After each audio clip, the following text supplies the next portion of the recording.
Day before yesterday, I was reading a book. You can see the book here.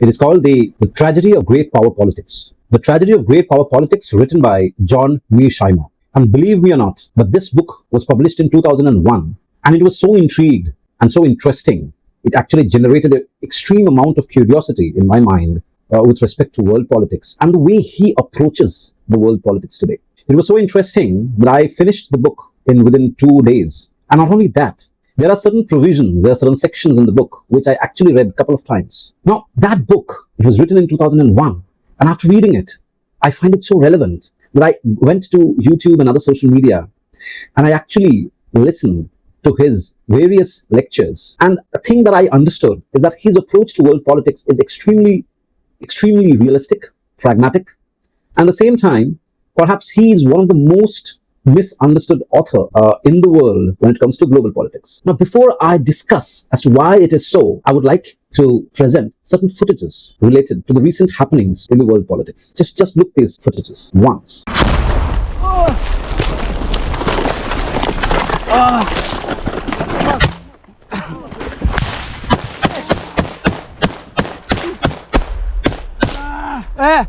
Спартак, дивись туди! The liberation of the Luhansk People's Republic has been fully completed.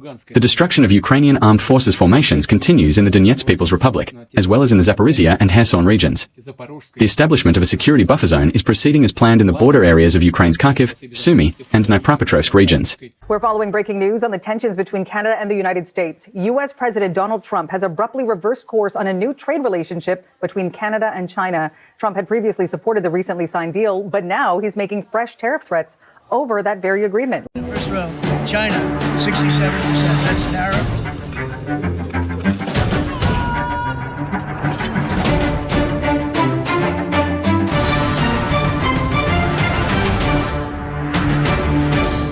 And as you see, these are footages of the Ukrainian war.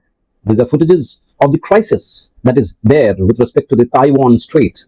It is related to the crisis of the trade war that is going between US and China. Something that is very relevant today, and it's an ongoing process.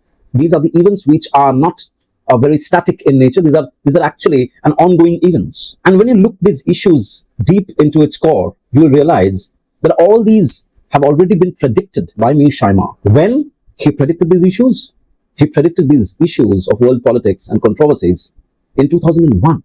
Isn't it fascinating? How come a political scientist can predict such grave issues almost 25 years ago? A period when there was no internet, there was no inside information. He was not into a government job. He just had a theory, which perhaps most people today quotes. But I seldom believe that people do understand the theory. In the next 10 minutes, I'm going to prove that how almost everyone, including his fans, has been getting him wrong, unfortunately. Well, half of the internet believes that he is a genius prophet. He's a genius prophet. But on the other side, another half believes that he is an apologist for the dictators that we have in the world today. And here is the twist. Both these approaches, both this thinking, both these belief systems are actually wrong. And so is anyone who has never actually sat down and understood the way he predicted. Because one thing you must understand, at least from what I deciphered, that Mearsheimer was not a person who was actually telling you who are the good guys and who are the bad guys. He was telling something extremely important and very, very colder. And I must say that honestly, whatever he said was not only colder, but also scarier. He is actually telling you how power works, how power actually behaves when nobody is watching. A doctor who explains as to how a disease spreads is certainly not defending the disease. Based on the same logic, the same analogy, we can say that Mearsheimer was only explaining as to why nations go for war. This is certainly not an apologist behavior. That's not the same as wanting for war either. This is the single biggest reason that this man has been torn apart on the social media and other online platforms on almost every single week.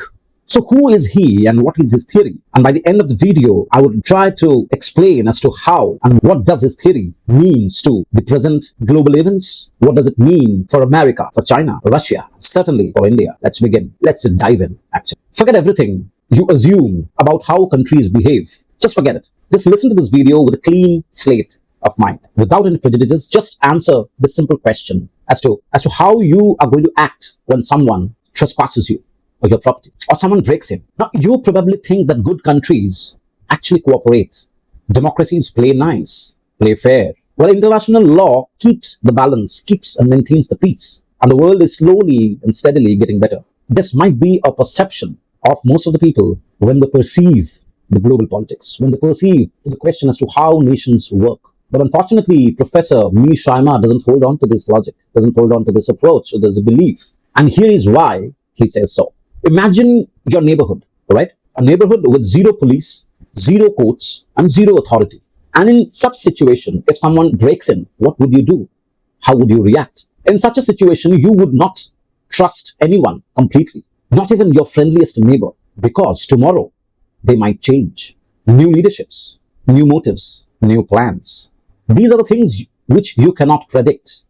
You would never know as to what your neighbor is thinking about you. Mearsheimer says that that is the exact situation of this planet Earth. That's the exact plot of the world politics today. There is no world police. Well, we have United Nations, an 80-year-old structure which can talk, but it can't stop the great powers, which proves again and again in the history, which has been a question of relevance, which has posed questions on the relevance of the United Nations since decades. Well, political scientists calls it an anarchy and not a chaos, because no one is in charge. And when no one is in charge, one rule kicks in. One rule kicks in above everything else, and that is survival. Survival comes first. Well, since no country can read the minds of the other country, there is no guarantee. There is no guarantee of good intentions, good motives. They stop trusting on the promises and start measuring one thing instead, and that is power. And when I'm talking about power, it is not only limited to the military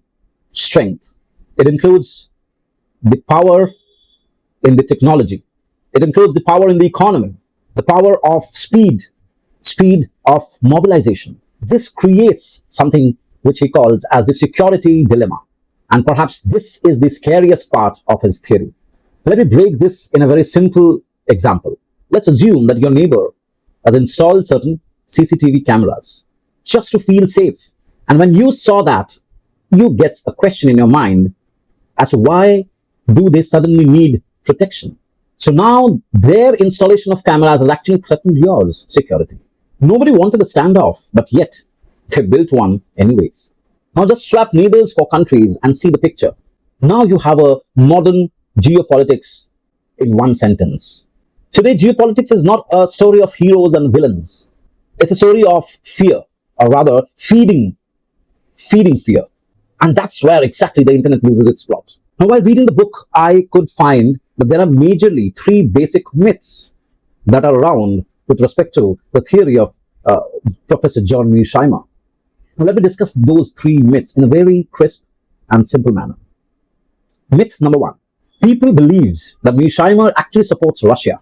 Well, this is an accusation that follows him everywhere.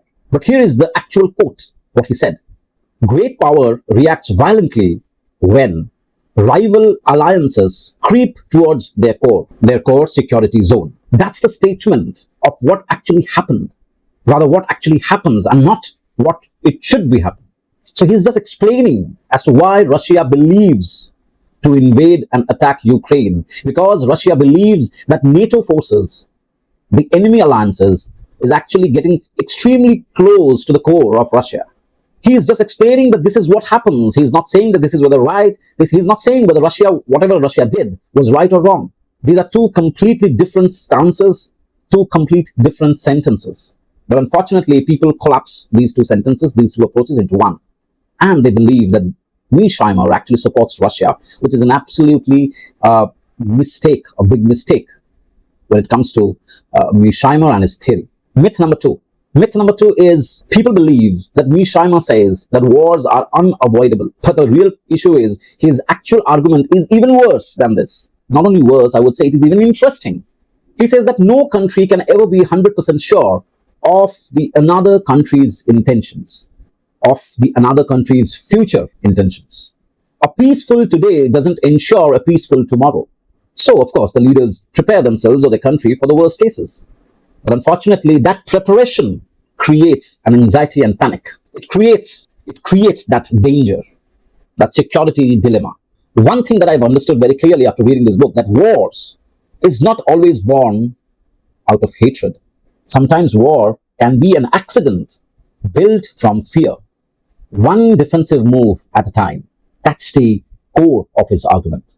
Myth number 3. A large section of the people believes that Mearsheimer having tremendous support for power. They believe that Mearsheimer thinks that power is the only constant thing that matters.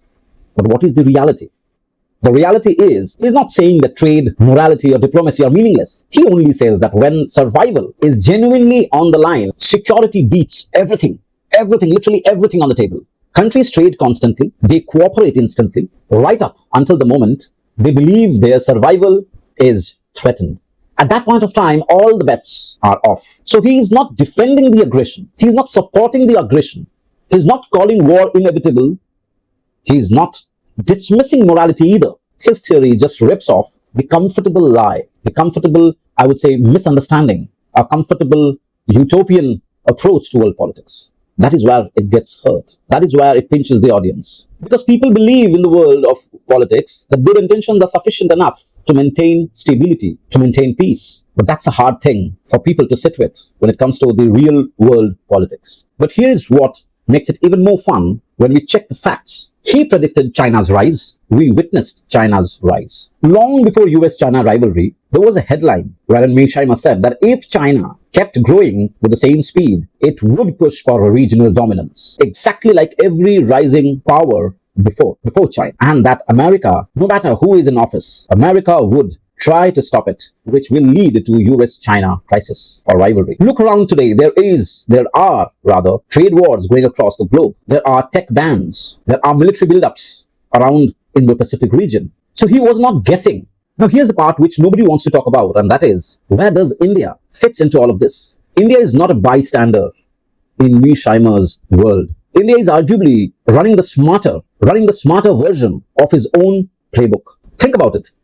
India buys Russian oil, sits in quad with America and Japan, along with Australia, trades heavily with China while fighting it on a literal frozen border, refuses to pick up a side when it comes to Ukrainian war. Well, Western political scientists and commentators calls India's approach to world politics is quite confusing, but when it comes to Mearsheimer's argument, his belief of India's approach to world politics, he calls it a very obvious step. If survival and strategic position comes first, not friendship and not ideology, then India is not being indecisive. It's actually hedging. It's actually hedging on purpose against every possible outcome, every possible future. No permanent allies and only permanent interests. However, that's not Mearsheimer's quote. It's a centuries-old statement which was mentioned in Arthashastra, written by Kautilya.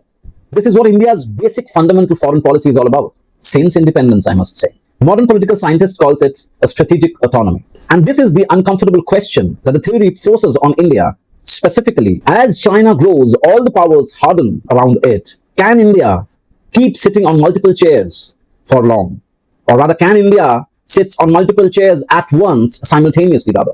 Or does the security dilemma will force India eventually to take a stand or take a choice? Well, Mearsheimer would say, watch the capabilities, not the speeches. That's the only answer that matters. So the question is, whatever John Mearsheimer had said was right or wrong? Well, sometimes it is and sometimes it is not. But that was never really the question, was it? Well, the real question, I believe, what changes when you stop asking about who is right and who is wrong? When you stop asking as to who is the good guy and who is the villain in global politics, and rather start asking as to what does this country needs to do, or rather what does this country believes that it must do to survive? That's the real question. That doesn't erase his morality. It doesn't make international law pointless either. It just means that you understand the board before you understand the player in a game of chess, if you consider it that way. That's why Mearsheimer still gets attacked from every direction, rather. His theory is uncomfortable. There is no doubt about it. It suggests that even good leaders with good intentions operate in a system that rewards caution, a system that rewards power over trust.